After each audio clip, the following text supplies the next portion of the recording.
I've stared down the abyss of the music world, the world of vintage guitars, boutique pedals, managers, PR teams, and people who can actually play.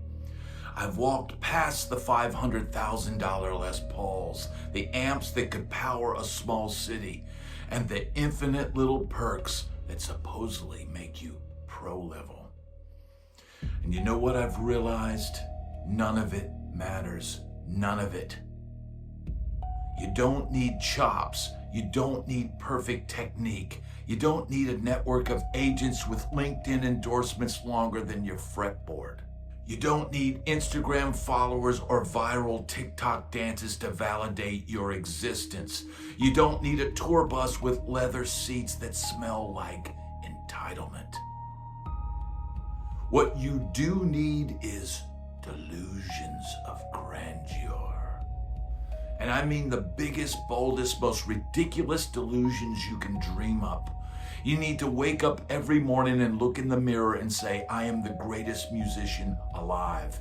Even if you just tripped over your pedalboard and hit a chord that made the dog 3 blocks away howl in despair.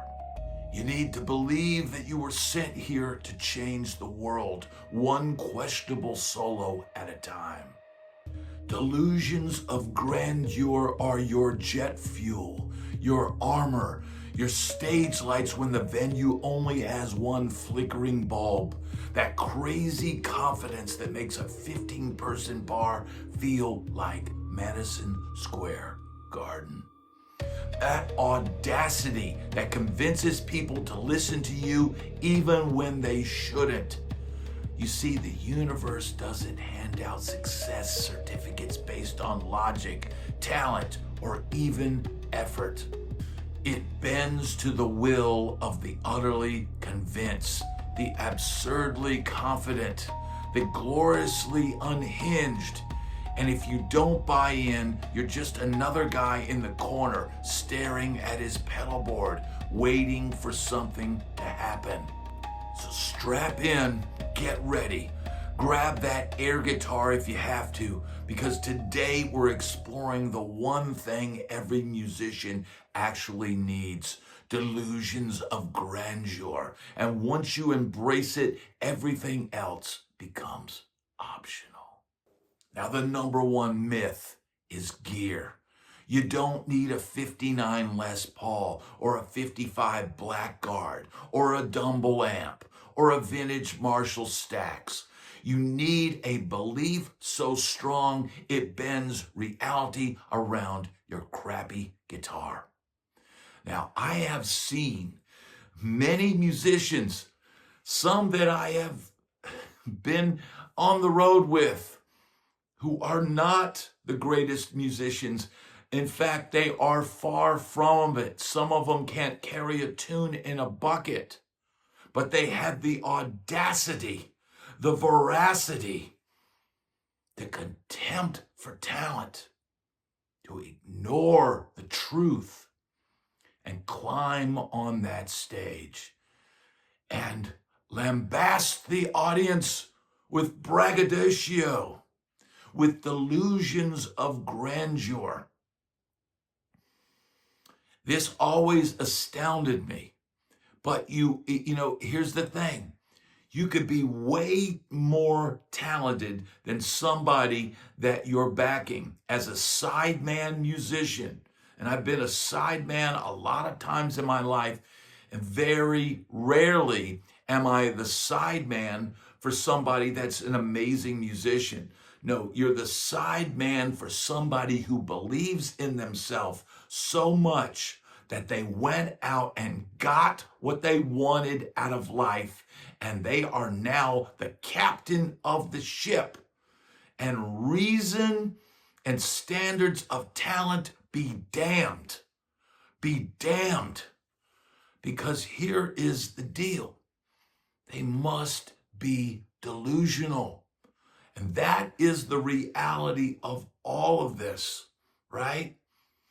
You don't need boutique pedals. Boutique pedals are nice, but delusions of grandeur that can place you in front of a band that's way out of your league, believing that you have the right and the rightful place in history to be leading this band.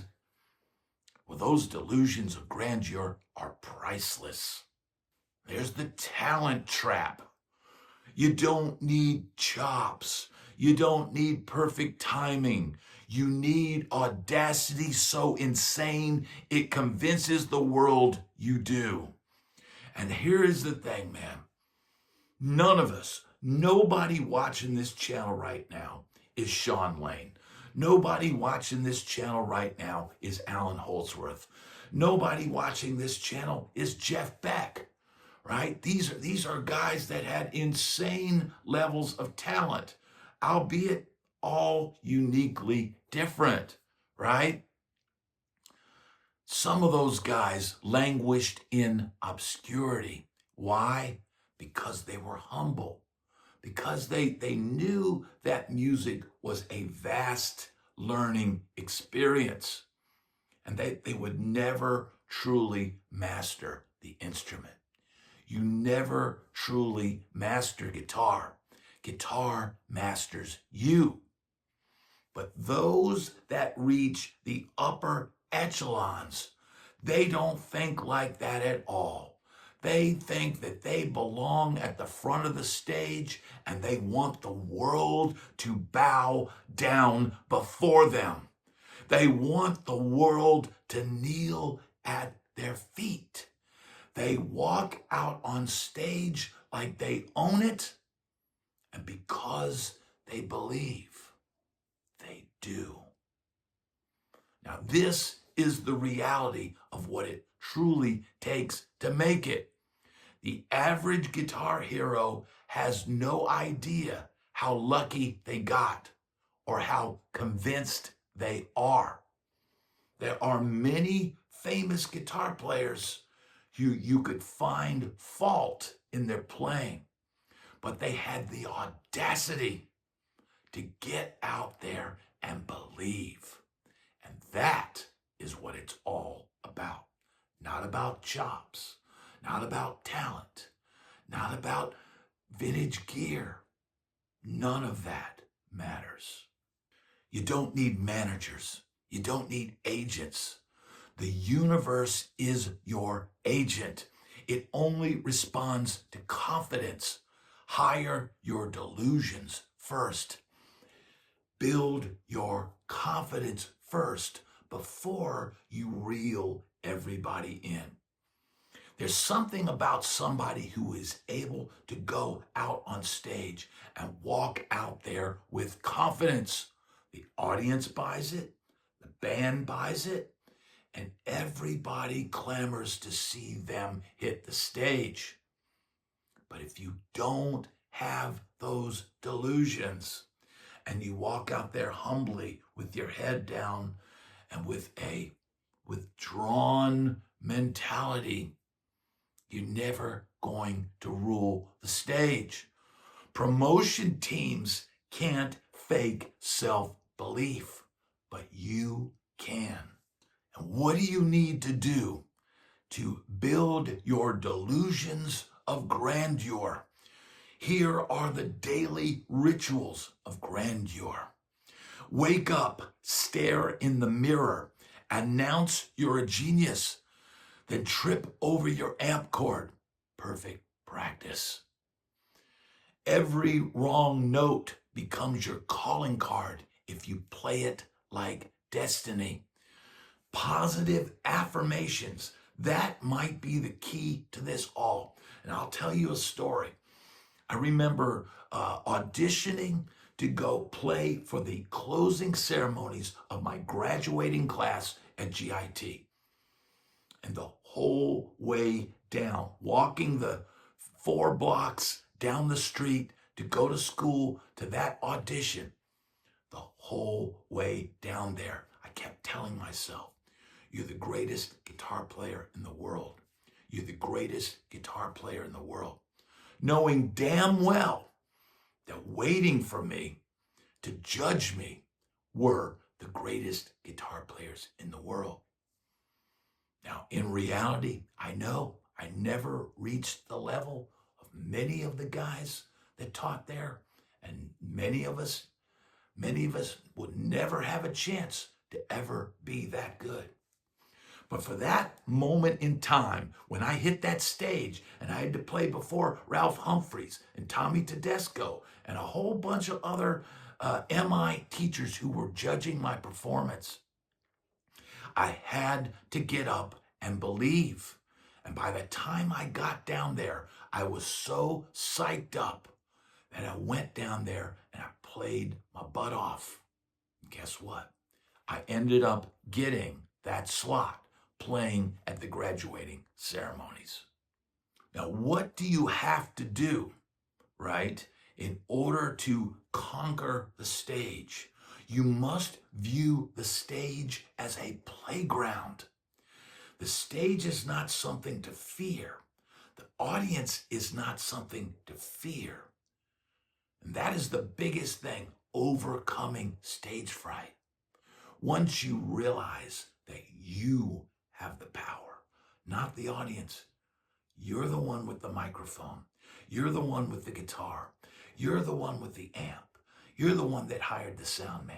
You're the one that controls what the monitor guy does. Even a dive bar is Madison Square Garden if you believe it loud enough. People follow energy, not skill. Energy is delusions bottled and uncorked. And if you walk out there with confidence, telling yourself that you're great, the stage becomes your playground and the audience becomes something that you simply toy with, like a cat toying with a ball of twine. And when you're finally done unraveling that audience and spinning it out like that ball of twine, you walk away nonchalantly like the cat. Now here is the final reality check. Talent is completely optional. Gear is completely optional. But believing you're a god, it's non-negotiable. If it's only for that hour and a half that you're on stage, and it's probably best that you leave your delusions of grandeur on the stage, because that can get you into trouble in the real world.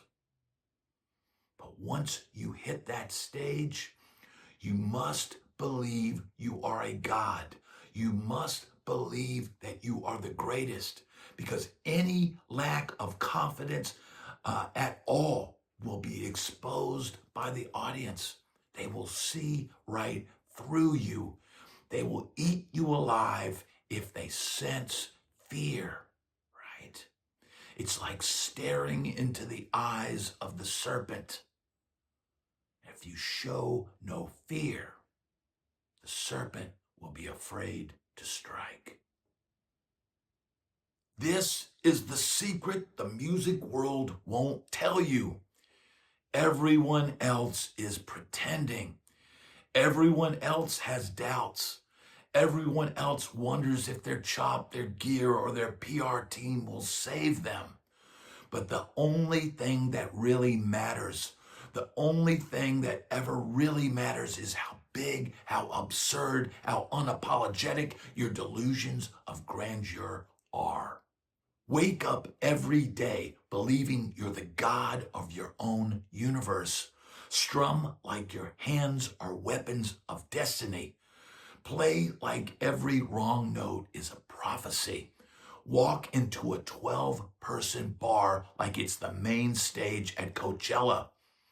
That's the difference between a musician who fades into the noise and one who bends the world to their will. Gear doesn't care. Talent doesn't care. Managers don't care. Only your delusions care. And they are the only ones who will ever answer. They'll carry you through crappy gigs, bad sound checks, questionable audience reactions, and the infinite small disasters that make up a career in music. So go ahead, be loud, be ridiculous, be convinced. Buy that cheap guitar, skip the pedal, forget the PR. Your delusions will make it legendary anyway. They'll give you swagger where skills fall short, confidence where logic fails, and a spotlight where there is none.